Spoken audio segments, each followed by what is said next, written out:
A abolição da escravatura no Brasil ocorreu de forma gradativa devido à pressão internacional, principalmente na Inglaterra. No dia 13 de maio de 1888, ela foi oficializada, quando a princesa Isabel assinou a Lei Áurea. No entanto, não garantiu aos ex-escravizados seus direitos, os deixando à margem da sociedade.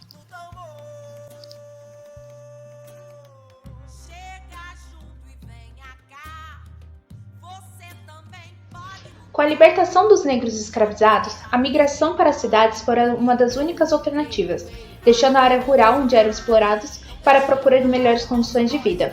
Porém, houve uma falta de integração dos negros na sociedade essa que estava passando por uma fase de industrialização após o fim do Império. Então, essa população, que já tinha passado por uma escravidão de muito tempo, agora se viu excluídos de qualquer meio social e novamente alvo de preconceito e segregação racial. Em procura de empregos para conseguirem se sustentar, a falta de oportunidades e de trabalhos assalariados eram enormes. Diversos conflitos e revoltas aconteceram no Brasil pós-abolição. A reforma urbana, que foi a demolição de casas e cortiços, foi uma das iniciativas do governo que causou desaprovação da população. Também podemos citar a greve da vacina, onde a população, de maioria negra, eram obrigados à força, com bastante violência, a tomarem vacinas.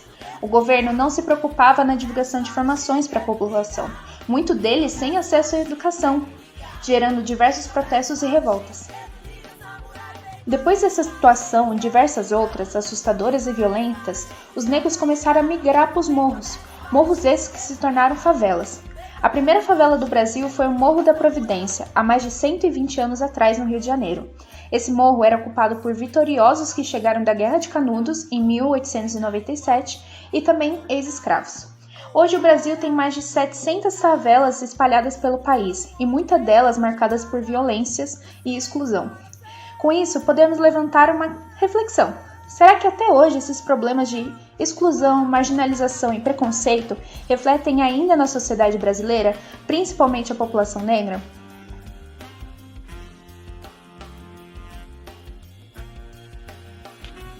O movimento negro surgiu durante o período de escravidão no Brasil, como uma forma de se defender da violência e da injustiça. Zumbi dos Palmares e Dandara dos Palmares foram os líderes de um dos mais famosos quilombos, o Quilombo dos Palmares. No final do século XIX e grande parte do século XX, circulavam jornais e revistas voltadas ao público negro. O objetivo era discutir a vida da população preta, em geral, e promover os assuntos da época. Porém, acabou se tornando um meio de denúncia a atos praticados contra a comunidade negra, das dificuldades de viver naquele tempo e da desigualdade.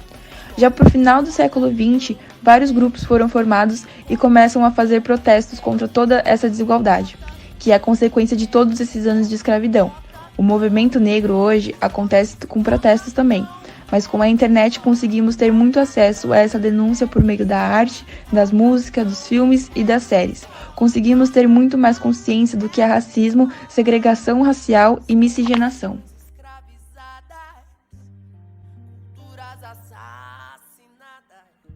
A partir da luta do povo preto, algumas leis foram feitas numa tentativa de garantir seus direitos. Em 1989 foi assinada a Lei Caó, que tornava crime a discriminação e preconceito de cor, raça, etnia, procedência nacional e religião.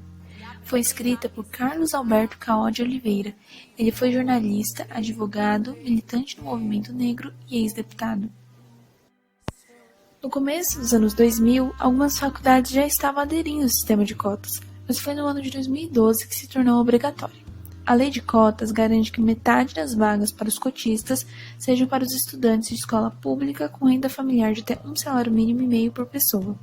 A outra metade das vagas são divididas entre pessoas negras, pardas e indígenas. Mas será que mesmo com essas conquistas o Brasil deixou de ser um país racista? Ainda há uma grande desigualdade no Brasil. Dados mostram que pessoas pretas analfabetas são mais do que o dobro em relação às pessoas brancas. Em outra pesquisa, notamos que pessoas com ensino superior completo, quando são brancas, recebem mais pelo mesmo trabalho, o que pode ainda aumentar se o trabalhador for informal. Nas eleições de 2020, apenas 32% dos eleitos foram pessoas negras. Tudo isso num país onde mais da metade da população é negra.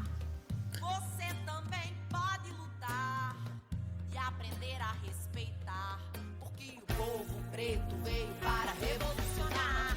Não deixem calar a nossa voz, não. Não deixem calar a